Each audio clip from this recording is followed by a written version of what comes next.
معانا مداخلة كابتن خالد أبو الفتوح عضو اللجنة الفنية بنادي غزل المحلة.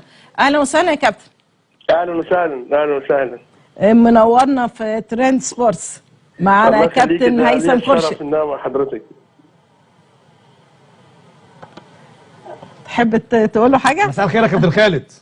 اهلا حبيبي كابتن هيثم. مساء الخير يا رب الكرة المصرية. مساء الخير يا حبيب قلبي. مساء الخير وسعيد ان انا موجود معاك ومع مدام شيرين. يعني منورنا برنامج جميل وبرنامج ناجح ومتشاف ومصر كلها بتشوف. يعني ألف شكر يا كابتن. النهارده حبينا بقى يعني ننقل كواليس من المحلة أكبر قلعة صناعية، ومعروف إن كابتن خالد كان طبعا من المدربين اللي مرنوا اللاعب إمام عاشور. تمام. قول لنا كده يعني شوية كواليس عن البيئة وبداية لعبه، علشان دايما احنا يعني بنلاحظ الفترة الأخيرة ان دايما في النادي الأهلي بيقولوا البيئة اللي جه منها كابتن إمام عاشور، بس أنا دايما بشوف ان الأصل من البدايات. يعني هو لعب أساسا في نادي المحلة، صح كده؟ تمام. تمام. قول لنا الكواليس ايه يعني وايه الفرق، يعني انهي نسخه هي النسخه الاصليه؟ نسخه امام عاشور لما كان في المحله، ولا نسخه امام عاشور في نادي الزمالك، ولا نسخه امام عاشور في النادي الاهلي؟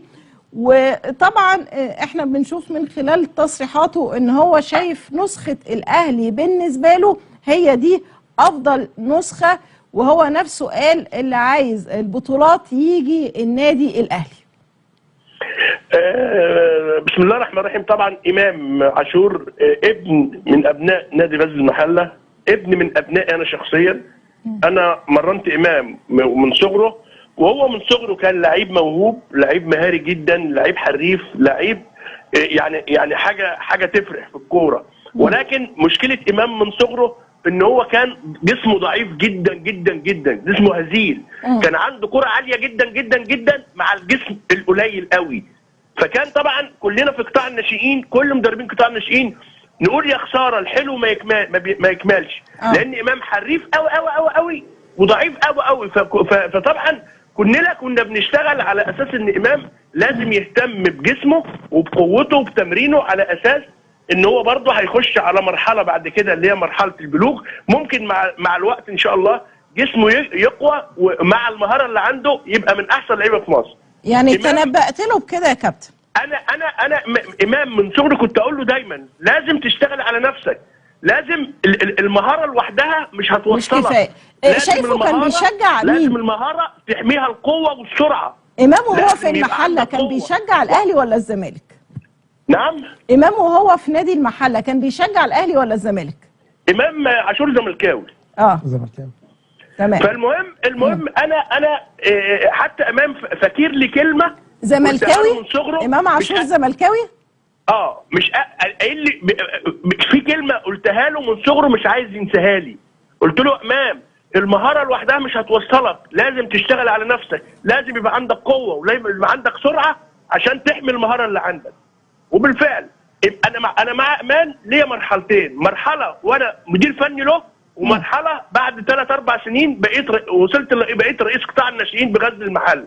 المرحله الاولى كان امام لسه صغير وجسمه، وكان كل صيف اللعيبه زملاته يجوا كلهم طولهم وكبرهم وهو لسه ما زال.